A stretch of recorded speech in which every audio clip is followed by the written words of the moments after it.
Welcome to Mission Evolution Radio Show with Gwilda Wiyaka, bringing together today's leading experts to uncover ever-deepening spiritual truths and the latest scientific developments in support of the evolution of humankind. For more information on Mission Evolution Radio with Gwilda Wiyaka, visit www.missionevolution.org. And now, here's the host of Mission Evolution, Miss Gwilda Wiyaka.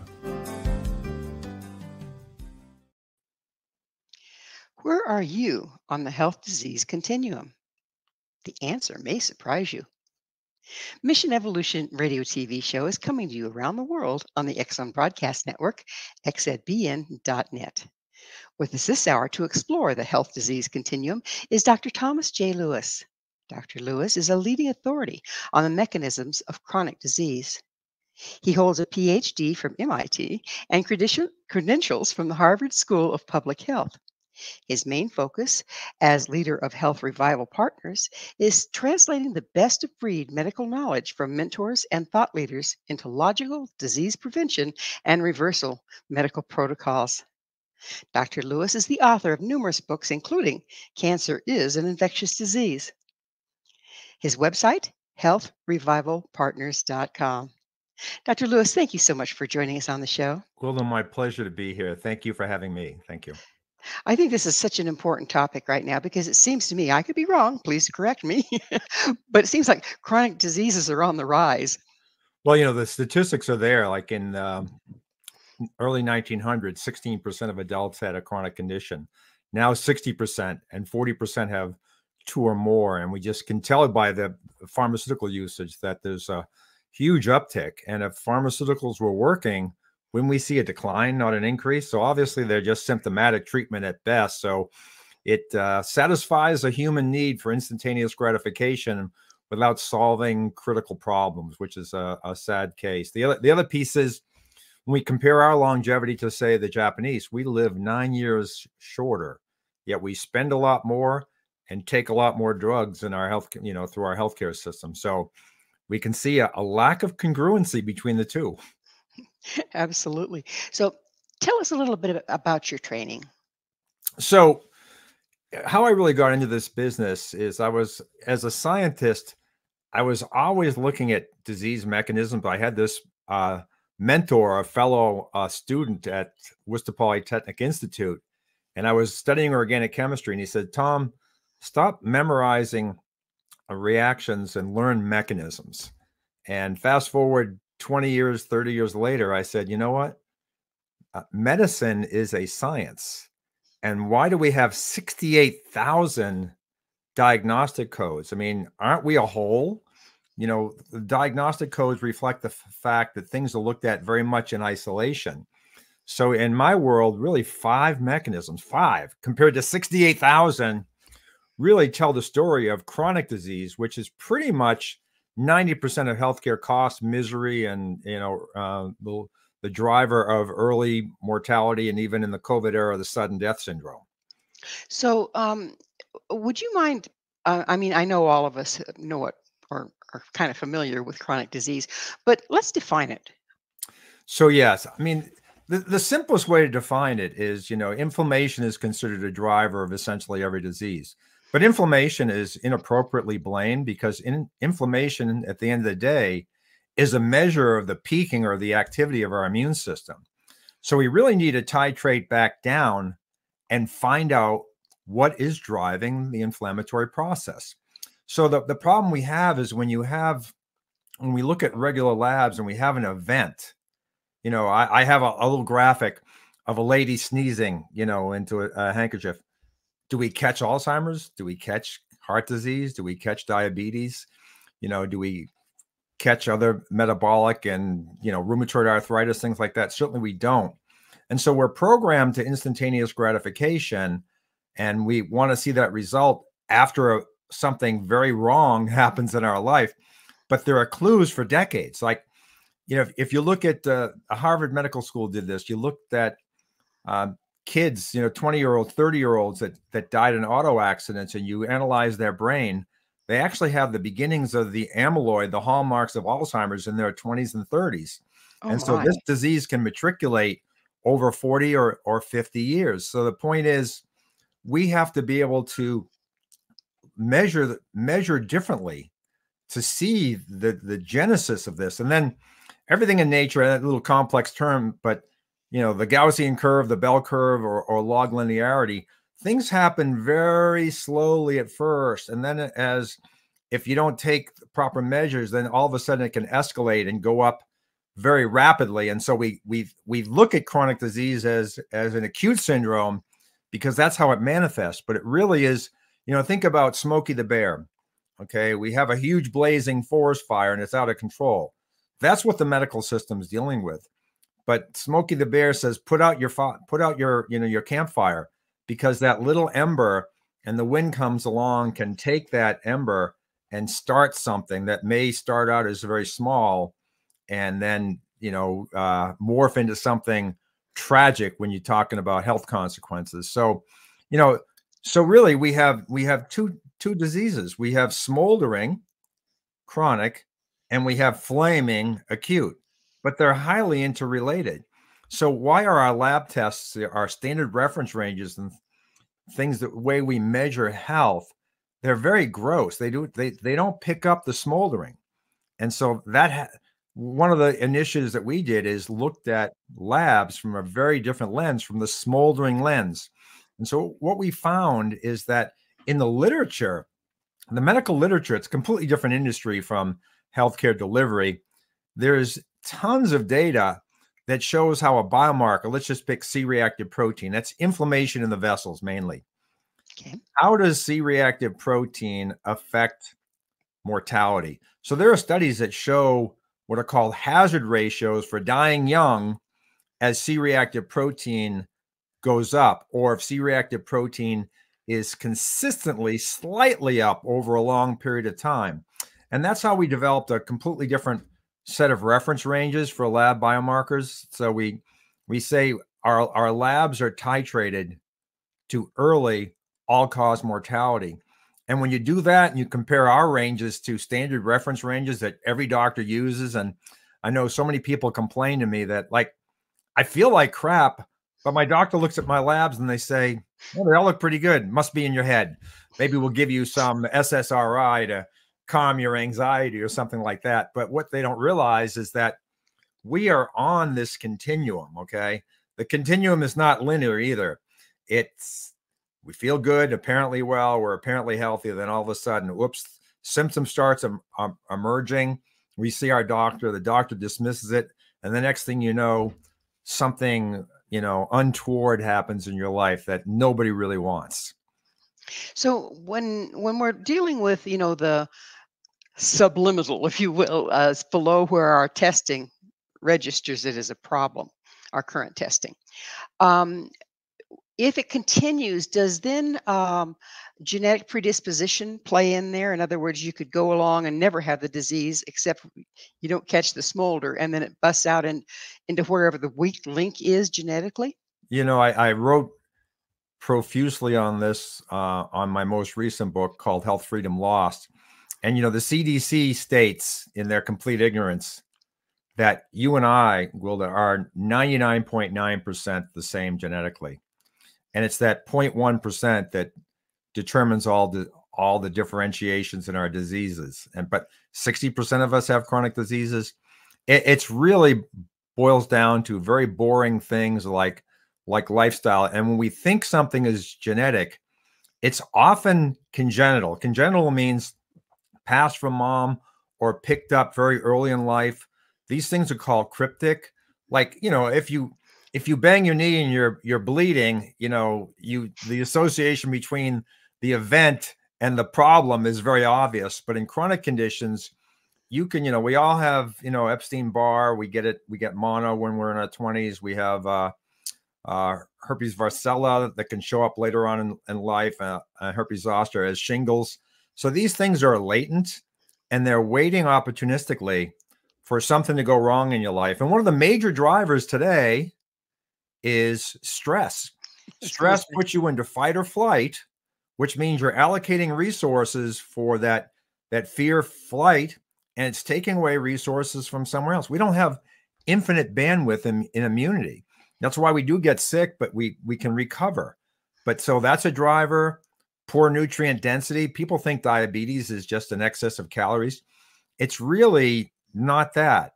I mean, that plays a role. Let's not, I'm not going to besmirch Tom Siegfried and Jason Fong and Robert Lustig, but when you have excess calories, it almost always comes with a deficiency in nutrients.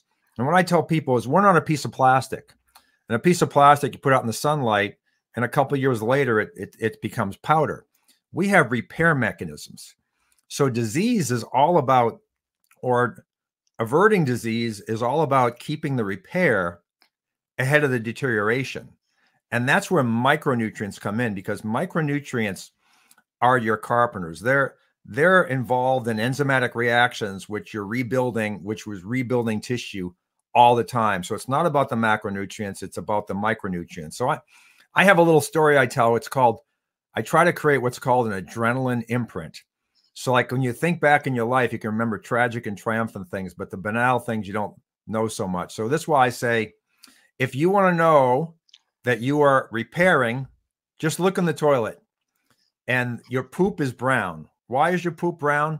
Because you're shedding red blood cells. A red blood cell only lasts 4 months, and it's recycled like the dollar bill, or created anew, taken out of circulation, you have new ones. So when your body's brilliant, it takes the red blood cell, pops the iron out. I'm sorry, we're going to have to leave this as a cliffhanger and get back with it on the other side of a station break. Dr. Lewis and I will return very shortly, so don't go away. This is Mission Evolution, www.missionevolution.org.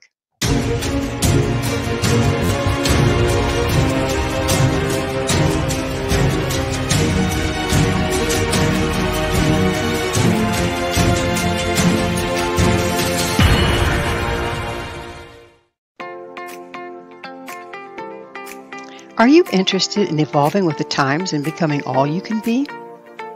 Don't you wish there was one place to find the latest information to help guide you through the process?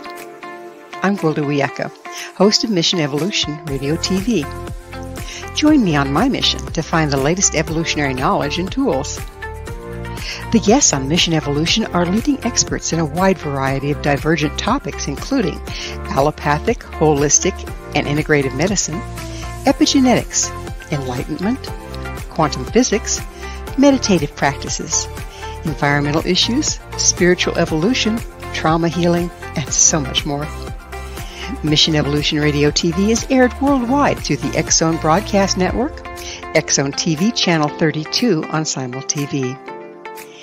You can enjoy our archives of radio or TV shows with our compliments at www.missionevolution.org. Come see the amazing lineup of guests and topics. With more than 200 episodes to choose from, you're sure to find what you're looking for. Visit www.missionevolution.org.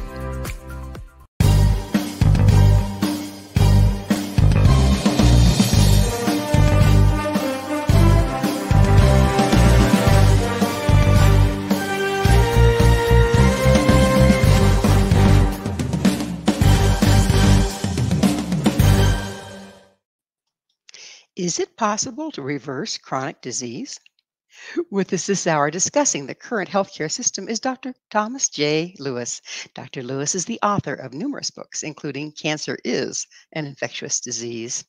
Dr. Lewis, we were in the toilet, as I recall, talking about our eliminations, recycle, what things look like as they relate to red blood cells.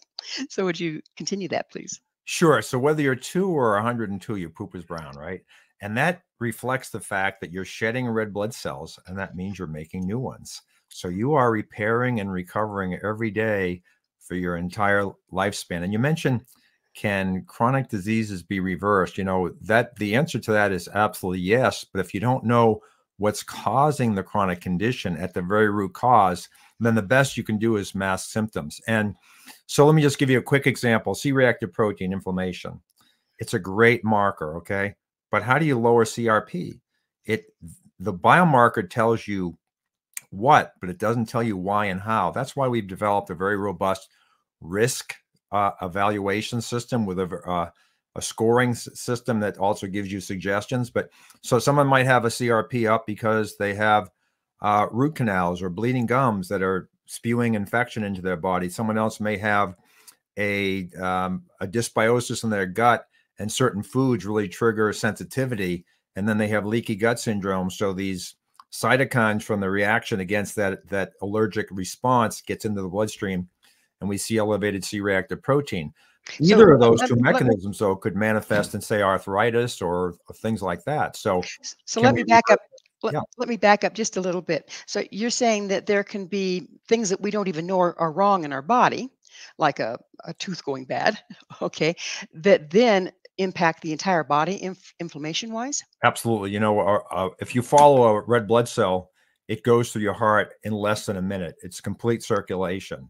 And the brain is 10 times more metabolically active than average tissue. So it's being impacted by this as well. So I'll just give you an example. I see very frequently the congruence, the connection between root canals, especially those that have been in a long time, and diseases like glaucoma.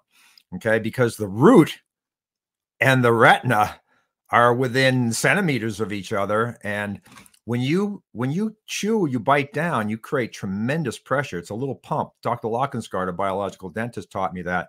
So this is going into your CNS, your nervous system fluid, and into your bloodstream. And we can detect that, but it's a small signal because we're not talking about you're grossly infected with a cold or flu. It's just a little bit of infection manifesting in the root of the tooth. And you know, a root canal is a dead tooth, so it doesn't have immunity.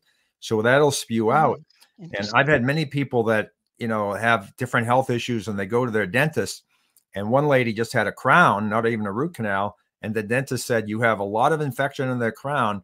And there's clearly from the analytics, the technique they use to look at this, that it's impinging on your sinus. And she had constant postnasal drip. So just dealing with that infection, and in this case with a chlorine dioxide solution and some PRP and replacing the crown, actually mitigated both problems. It sounds like can be pretty doggone hard to find. You know, you've got to, when you ask questions, people tell you the truth. So like that lady said that she's had complaints about her oral cavity for a long period of time, just a little bit of recession, a little bit of bleeding gum. And then we see the white blood cell counts up. And then I have other techniques to get more granular. Then you send them to a good dentist that looks into these things. One of the easiest things to look at, which I think is the most prolific, is gut dysbiosis. And people say, oh, I have a little rumbly in the tumbly or gas, no big deal. I mean, when you have symptoms, you are well down the continuum, and we got to fix that. So, you know, there's an expression, you are what you eat. It's not completely wrong, but it's mostly wrong. You are what you absorb. So the sad thing is, people have been in this pattern of the American diet, the sad diet, and their guts out of whack, and then they've had this come to Jesus moment, and they've improved their diet tremendously, but they haven't seen big gains in their health. It's because just improving your diet doesn't necessarily improve the gut. And when your gut's not working well, not everything's absorbed the same. So carbs and sugars are easily absorbed, but the micronutrients that are the most important are hardest to extract out of food and absorb through the intestinal wall. So even if you're eating well, if you have any kind of gut dysbiosis, your physiology is seeing junk food. So what is gut dysbiosis? Yes, you know, gut dysbiosis. You know, gut dysbiosis just means your stomach is not working efficiently. So you may have constant or even occasional constipation. You may have occasional loose stools or diarrhea. It doesn't have to be all the time. You may have a little heartburn, but some of the more subtle things is you have a constriction in your upper esophagus. You have a hard time swallowing.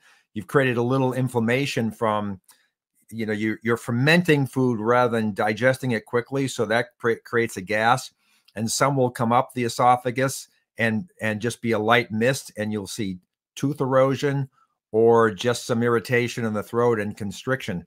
And is that from stomach acid? Yeah, from a lack of stomach acid. So, you know, what they do in the medical community is they give you a proton pump inhibitor or antacid, and that lowers the acid even further. So you're no longer fermenting, but you're absorbing even less. So you have to go through this transition between when you're refluxing, you have modest but inadequate acid, and we got to push you to very strong acid. You So know, the what's medical reflux? community is going the exact wrong way. So tell us what the reflux is. Well, the reflux is simply digestive juices, mainly hydrochloric acid, dilute hydrochloric acid.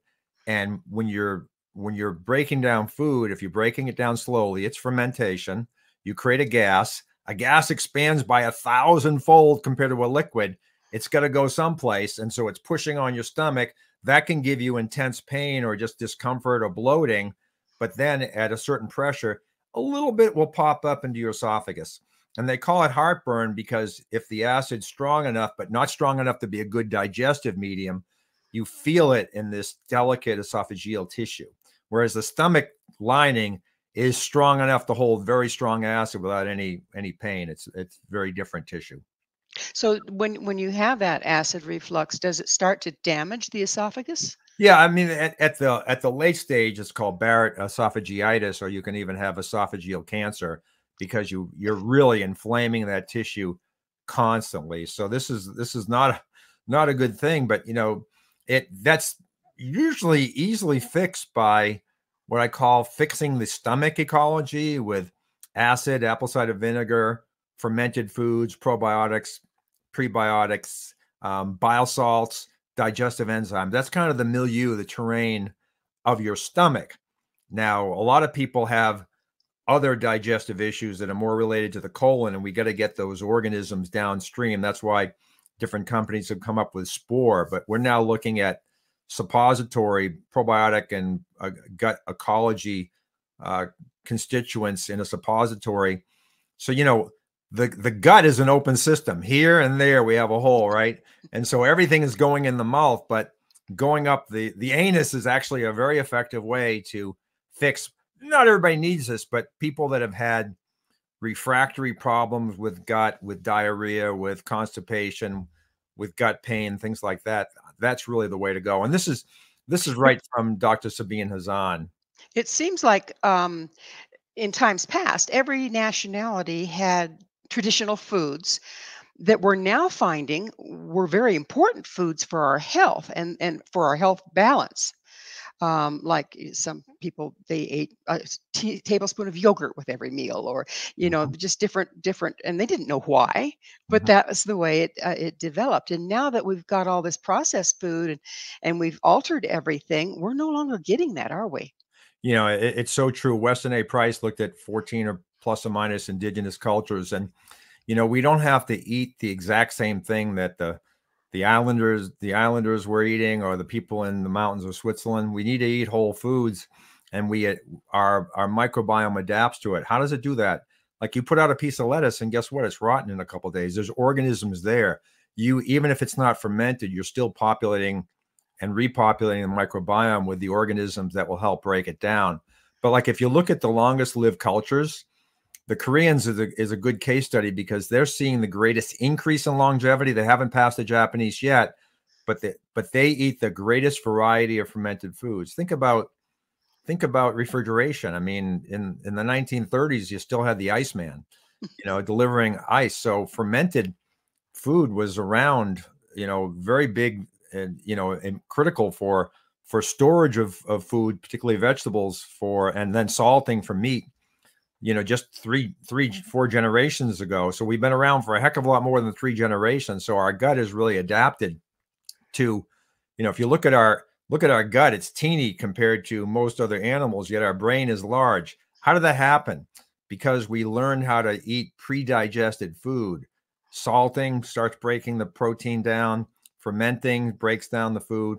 Cooking is really critical. I mean, a lot of people like the raw diet. If your gut's perfect, cook. I mean, you can eat raw, but if not, I always recommend people cook, because that's the first part of digestion that's outside of your body. And, we don't have a lot of time. You have 3.5 hours to break down everything into a liquid. And if you don't, it doesn't get absorbed. Well, we're about out of time in this segment, but it sounds like absorption is a major portion of lack of absorption leads to many of the diseases you're talking about. Absolutely. And I can tell you how we measure absorption. Okay. Is it long or is it short? Because we're just about out of time in this segment. Well, it's just the erythrocyte sedimentation rate, which is a a marker of mineral status for the most part in your environment. It's an extremely inexpensive blood test. Oh, interesting. Okay. And is it easy to get, common to get? Is it Oh yeah, they used to run it in the office because it can be done in a test tube on a bench in your doctor's office. They don't do it anymore, and most doctors don't even run the test or know what it really tells them. But it really is looking at one of the most important processes in your body. And it's that time. We'll have to pick up on the important process on the other side of a station break. Dr. Lewis and I will be right back to continue our discussion. You stay right there. This is Mission Evolution, missionevolution.org.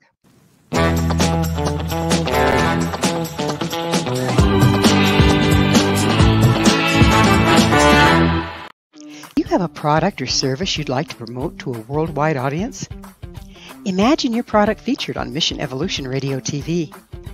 If you're interested in showcasing your work, Mission Evolution is broadcast to the X-Zone TV Channel 32 Simul TV, on the X-Zone Broadcast Network, YouTube, iTunes, iHeartRadio, Amazon Music, Audible, and many other audio and social media platforms.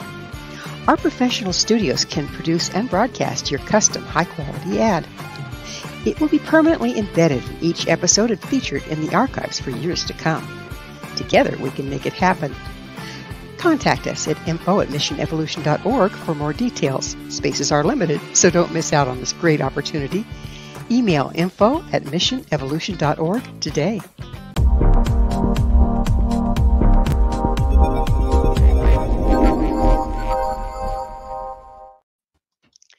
Is cancer an infectious disease? This is Mission Evolution, missionevolution.org. With us discussing chronic disease and their possible reversal is Dr. Thomas J. Lewis. His website, healthrevivalpartners.com. So there's a question for you, and I know one of your books was entitled Cancer is an Infectious Disease. So do explain that for us, will you? Well, it's actually really easy to explain, and the researchers at Harvard understand this implicitly, but the clinicians don't have anything to do with it. You know, I had a friend who had cancer, and I went into a consult with him, with his oncologist, and I said, "What's Jim's vitamin D level?" And the doctor said, "We measure it frequently." I said, "Well, what is it?" When I left, they drew blood because they had never measured it. It was 9. It should be 55. You know, this guy has cancer. So we understand that vitamin D as a hormone has a regulatory effect on our immune system. Okay. Then there are a couple markers that are really profound at measuring cancer. One's called the neutrophil to lymphocyte ratio. And that's just, you know, a neutrophil is a type of white blood cell. If you get a complete blood count with differential, you get that. And lymphocyte is part of the adaptive immune system. It's a type of white blood cell or a set of white blood cell surrogates. And when that ratio is high, Dana-Farber, you know, Ohio State University, all say your prognosis for survival is really low. And neutrophils go up with bacterial infection. Lymphocytes tend to go down with viral infection. So it's really the neutrophil to lymphocyte ratio is sort of a measure for your viral, bacterial, and other infectious burden. Okay. The other marker, which is, and this test costs $2. Okay, to get this, $2. And then the other ratio, biomarkers or ratio, it's ferritin, which is a protein that stores excess iron. So if you start bleeding, you don't have to produce new blood cells from the bone marrow. There's some in storage ready to be used. It's like food in the refrigerator, not in the freezer. So the ferritin iron ratio. And the traditional term for this ratio, if it goes high, is anemia of chronic disease or anemia of chronic inflammation. But inflammation is a treasure. It's our immune system. What's it fighting? So there's a very strong correlation between elevated ferritin, low iron, and infection. In fact, when I had Delta COVID, I went to the LabCorp to pull my labs, and my ferritin to iron ratio, they all said the spike is killing the red blood cells. No, your brain, your whole body, God is saying, bacteria, viruses, they need iron to replicate. So I'm going to leave the smallest amount of iron in your circulatory system that I can. And I'm going to put the rest into storage so there's no replication. So just those two, $5 worth of testing proves, based on what everybody knows, Mayo Clinic, anemia of chronic inflammation, neutrophil to lymphocyte ratio, Harvard Medical School, and many, many others just show that these markers are very well tied into infection. Then you have H. pylori, Nobel Prize in Medicine 2005 for stomach ulcers, but it's now been shown colorectal cancer, gastric cancer, anal cancer, Barrett's esophagitis, very strong connection between H. pylori levels in the blood detected with antibodies and those types of cancer. Chlamydia pneumoniae, why do non-smokers get lung cancer? Mycoplasma, which is in the news now, which I've been measuring for 20 years. Chlamydia pneumoniae, not the STD, folks. You don't have to worry about getting that test and having your partner say, hey, what's up? Chlamydia pneumoniae is 99% of the chlamydial infections, but it's a lung-borne thing. So to bring this back to the layperson, is cancer an infectious disease? 100%. You know, but I noticed in the title, cancer is an infectious disease. I didn't say it's only an infectious disease. Anything that can create perpetual inflammation. So like asbestos is not an infection, but it's a irritant the body hasn't figured out how to remove from your body. So it's there constantly creating irritation and inflammation. So, you know, there are many mechanisms, toxins, and other things that can elicit a tumor response. But so is this why cancer is so hard? The cause of cancer has been so hard to find, is because it's so vast? Well, they're not looking. They're not looking in the right places. So, you know, but the shame is, see, the drugs we have available, that's a business decision, and the research that's left on the shelf is vast. So the researchers tend to know all this stuff, but what you get in the pharmacy is a business decision. So it's not always the best of breed cure. I mean, look, they're Fortune 100 companies, and we're all making money if we're investing in mutual funds from these companies, and we want to see the stock go up. But you know, they're not solving these problems. They're not that complicated.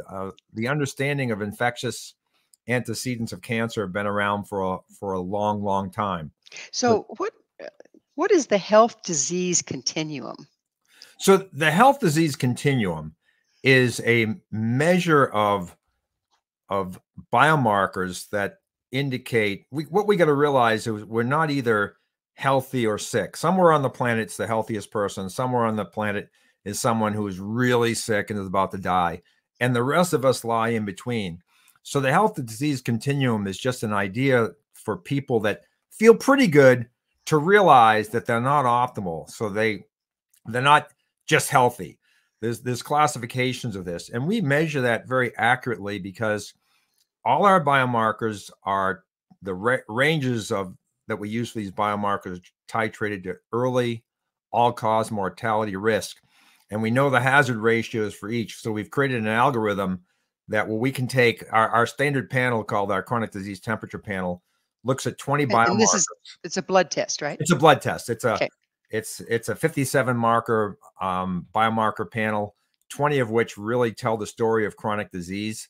And so what we do is we take all the values of each of those 20 biomarkers and aggregate that into a score, which we call your chronic disease temperature. And that really places people very accurately on the health disease continuum. So you can have two people like you and me, Gwilda, and we take our chronic disease temperature. And it becomes very obvious when I get that result that one of us is healthier than the other. Hopefully, we're on the healthy end of the scale and we're both very close. But you know, so it's all about precision and accuracy of testing. And so if you are able to access these tests, does that give you kind of a heads up that you don't have huge symptoms or anything, but if you continue on the path you're on, it could go wrong in a hurry? Is that a place where we can correct it more quickly than once it's gone wrong in a hurry? You know, 100%, because when I talk about going up this bell curve, if you're up here, it's a lot harder to bring you back down to here. But if you've been moving in the wrong direction, okay, you're moving in the wrong direction. If you're way down here, which we can measure very accurately, to get you back on track and improve your biomarkers, which is a marker for your longevity, then that's actually a very easy process. I talk about the true bell curve, and once you go over that hump, when you're on the upswing of the hump, we can get you back down. But once you go over that hump, it's often very, very difficult and takes a long, long time to reverse it. But once again, I think, Is that when we have to really take some strong measures, like radical diets and that sort of thing? yeah, when we look at mechanisms, it's not about radical diets. It's about, eating well, eating things with a single ingredient on the label, taking care of your mouth and making sure your digestion is good. So if what you're taking in, you have proper calories and nutrient density, and you're absorbing properly, then usually a lot of these diseases reverse. Now, sometimes we'll use, like, David Brownstein's a very famous physician, functional medical doctor up in Bloomfield, Michigan. And we call this protocol, named after him, the Brownstein protocol. So every once in a while, we'll pull out this protocol, and it's very high doses of vitamin A, C, D, and iodine. It needs to be administered under physicians or medical professionals' care, because you may not be adapted to some of these things. But so sometimes just the nutrition alone or radical diets aren't sufficient enough when you're up here higher and we're trying to get you back down. So we will go into different, but not just supplementation, sort of aggressive, short-term, high-dose supplementation. The other thing I use is immunoglobulins, which are natural generic antibodies that, with these chronic diseases that often, not always, have chronic infections underlying them, like the Epstein-Barr, like the chlamydia pneumoniae, like the oral pathogens. They hide from the immune system. So what we do is we look at how immunity is. It's hard to throw in, increase your white blood cells, artificially from the outside, but to increase immunoglobulins, antibodies, things like that, and other immune components that are natural, like vitamin A and vitamin D, which has been used to treat diseases like tuberculosis 200 years ago, are the kinds of things that I like to use first. Do we ever have to go to pharma? Once in a while, but we try to avoid that. We're about out of time in this segment, but I do have a question for you. There's a whole bunch of hype and about this supplement, that supplement. You hear you need vitamin this for that, and everybody starts taking that vitamin. What's your stance on that? Is that helpful? Is that useful, supplementation? So what I do is we have 5 mechanisms, and we call it the hierarchy of health. What's the most important thing in terms of, like, you're building a house, you have a foundation, and the foundation is more important than the windows. So when you look at things from a systems approach, from a really mechanism of disease, then you can determine what supplements may be more beneficial for you than others. A lot of them are probably a waste of money. You're chasing down a rabbit hole that something up here can fix. That, so you don't have to take this supplement and that supplement and that supplement and that supplement. You work up here from top down, and you can usually solve a lot of problems with a lot fewer supplements. Well, it is that magic moment. We're going to take another station break. Please stay with us as Dr. Lewis and I continue to explore what we may be missing in our approaches to healthcare. This is Mission Evolution, www.missionevolution.org.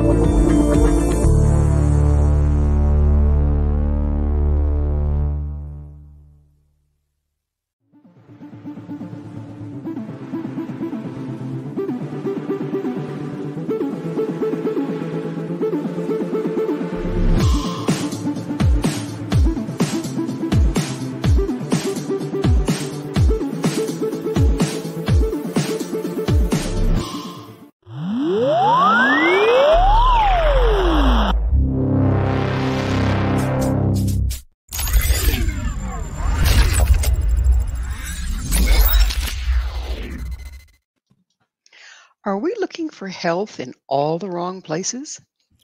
This is Mission Evolution, missionevolution.org. We're continuing our discussion with Dr. Thomas J. Lewis. His website, healthrevivalpartners.com.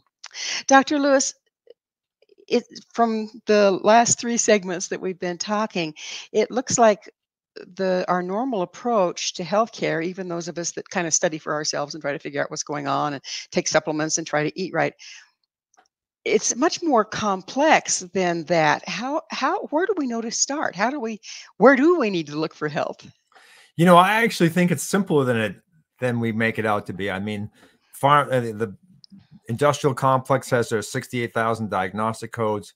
Functional medicine does every single test under the sun. So there has to be some in-between ground. And so I just say, start at the beginning. What are you putting into your mouth? What air are you breathing? What water are you drinking? We have a microbiome, right? And most water is chlorinated to kill what? Organisms. So that's a good first step. Fluoride is a neurotoxin, and so many people are still using fluoride in their kids. It's a shame. We've lost a lot of IQ points. So that's a good thing. I think getting moms, if you get off to a good start, getting moms and dad not listening to their, pediatrician, taking the fish oil, taking the iodine, high fat diet that help build brain. We have huge brains. That's not made from carbohydrates. That's made from fat. So these are some of the basic things. But let me just give you a biomarker I alluded to earlier that can really help people that think they're healthy understand that maybe they aren't so healthy. Because at the end of the day, the food we take in is no different than the gasoline we put in our car and the coolant and other things to keep the car sustained, not just beyond the engine putting out power, but those carbs produce electrons. That's what creates the fire in your gas engine. And we have a more controlled process within our mitochondria. And if that is not working well, you are not producing electrons, and we're an electric body, okay? Every cell in your body, neuron, bone, red blood cell, is a mini battery. And the red blood cells are particularly easy to measure because they go through capillaries, single file, and they're playing bumper cars, but they never touch in a healthy blood because they have a charge on that creates a repulsion. And that is measured with the erythrocyte sedimentation rate. So this is the measure of how fast red blood cells settle. And they shouldn't settle at all because they're repelling each other. If they do, they're sticking. Do you want an 18-wheeler running through your blood, your capillaries, or you want a Ferrari? And so that is the reason why the erythrocyte sedimentation rate, a $2 test, is so important, is because it's measuring the complete end game of everything you're doing to be healthy. What is the electrical potential that you're producing? What is the sort of the electricity in your body? And that number should be 2 millimeters per hour or less. The standard of care says up to 40 is okay, 40 millimeters of sedimentation. When you have 40 millimeters of sedimentation, you have, you're on a highway and there's not a single car on it. It's just 18-wheelers. And that's what you don't want. So, and so two things really drive that. One, malabsorption. Well, 2.5. I'll use my Boston accent. Insufficient nutrient density in our foods. And, most foods that we get in the regular grocery stores are grown on soils that are very depleted. So I always recommend people take a liquid fulvic humic with their daily, an ounce or two of this, which has all the micronutrients that was in our old decaying vegetables that they've extracted. But the other thing are these chronic infections, which, how do they live? They live on electrons. So they are electron stealers. So you're producing electrons in your cells, but these organisms are stealing them. And, I see this all the time, that the number one real complaint is gut dysbiosis, but a lot of people ignore the symptoms. You shouldn't. But the number two is chronic fatigue. And chronic fatigue is either, you're not repairing well and your body's struggling to rebuild tissue. But the other thing is these organisms are at the buffet table inside your cells, the mitochondria, and they're stealing electrons out of what's called the electron transport chain to makes your energy ATP. So like they're taking what would otherwise lead to the generation of your energy ATP before it can get there and make it. So, that's how I make it simplified. You run a white blood cell count, you run a sed rate, you run a C-reactive protein to see your inflammatory status. So that's not very complicated. That's just some basic biomarkers. And then what's going on with your mouth? What's going on with your gut? What are you taking in for nutrition? Are you absorbing it well? You can get more advanced with functional tests like micronutrient status and things of that nature. But for the most part, if I see the SED rate, one marker, if I see that SED rate up, we know what to do. We know what to do, and it's not a treasure trove of interventions, if you will. It's some very basic things: probiotics, prebiotics, digestive support, making sure the immune system is healthy. Those are the two biggest factors. Well, it's that time in the show, and I get to ask you, what's your mission? Oh, that's a beautiful question. So I run a direct-to-consumer program, and I run a corporate program where I work, install wellness programs at self-funded companies. But my real mission, which will take the rest of my life, and fortunately I have a son who's following in my footsteps somewhat, is to install not a parallel health system, but we need to have a system that doesn't just test for acute problems, but also test for chronic problems. So we have two types of disease, acute and chronic. We need to have two different scales for measuring where you are. Obviously, we need to have an acute scale because that's an emergency situation. But chronic is driving most of everything else, and that's 90%. So we absolutely need to install a scale. And so what I'm really working on, I've been working on it, I think we're pretty much there, but now it's getting people into our population programs, is to have a truly evidence-driven health program that looks at things from a very systematic approach. So we're not going down multiple rabbit holes. So I'm talking about a low cost, very efficient, scalable population type program, the cornerstone of which are robust risk assessments and labs interpreted from a chronic smoldering perspective that even the apparently well oftentimes will be surprised when they see their biomarkers are well out of whack. So you have mentioned numerous times something I think is overlooked a lot, and that's the mouth. Okay. Mhm. We use fluoride. We use mouthwash with things that kill germs. How is all that affecting us? What do we need to watch Oh out my for our goodness, mouth? fluoride. That's a very aggressive chemical. So it's the strongest chemical on the periodic table. So it can get in and cause harm. It's natural, and at low concentrations, the dose makes the poison. But Nathan Bryan, who's a guru on nitric oxide, has shown that in athletes that he did testing with traditional mouthwashes, that their blood pressure goes up in a bad way. So we're killing the microbiome. So we have to be very careful about that. Now, if someone has bleeding gums, receding gums, root canals, then we might get more aggressive, something like a chlorine dioxide solution, which creates a gas that penetrates more deeply. But some of the more natural things, like I'll tell you something that I do that a lot of people that are on a low budget follow me on, is I use a lye soap as a toothpaste Ugh. because no, with no flavorants. It's actually not bad. See, the lye creates alkalinity in the mouth, which inhibits bacteria, and the soap itself sucks up biofilm, which a lot of these organisms, like the slime at the coastline, you have the same thing going on in your mouth. But never get a root canal, and if you have one, I'm sorry, you paid a lot of money for that. But the biggest thing I can suggest for you, if you're over the age of 60 and it's been in there a while, that has to go, because it'll be an ongoing source of low-grade inflammation and infection. And as you age, your immune system, immunosenescence, comes down. So these pathogens are going to go up. And the number one thing that oral pathogens cause is vascular disease. What's the number one killer? Vascular disease. A dear friend of mine published a paper, and she proved it for the last 30 years, called Alzheimer's, a spirochetosis. And spirochetes are like Lyme disease, but spirochetes are also in the mouth. So the number one cause of Lyme syndrome, Lyme brain, joint pain, shrink as we age, the organisms get in and chew up the discs, which are nice. Like I call them the Twinkie equivalent of a bone. And so they can get everywhere and cause all kinds of havoc. So obviously, I've talked a lot about these infections, but if you keep your immune system healthy, we were designed to be in balance with these things. They're here for a purpose. When we die, just like that piece of lettuce that starts rotting, that's what we're supposed to do. They're already there. Okay.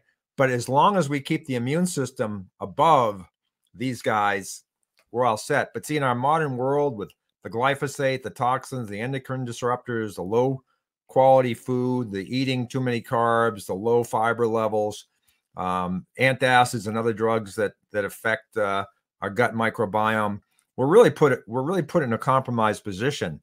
Well, And unfortunately, we're out of time. But thank you so much for coming on the show and opening our eyes to new ways of looking at sickness and disease. been my pleasure, Gwilda. Thank you so much for having me. Our guest this hour has been Dr. Thomas J. Lewis. Dr. Lewis is a leading authority on the mechanisms of chronic disease and the author of numerous books, including Cancer is an Infectious Disease. To find out more about Dr. Lewis, where you can find his books and all he has to offer, visit his website, healthrevivalpartners.com. This has been Mission Evolution with Gwilda Wiyaka. For more information or to enjoy our past archived episodes, visit www.missionevolution.org. But please be sure to join me right here next time as this mission will continue, bringing information, resources, and support to an evolving world.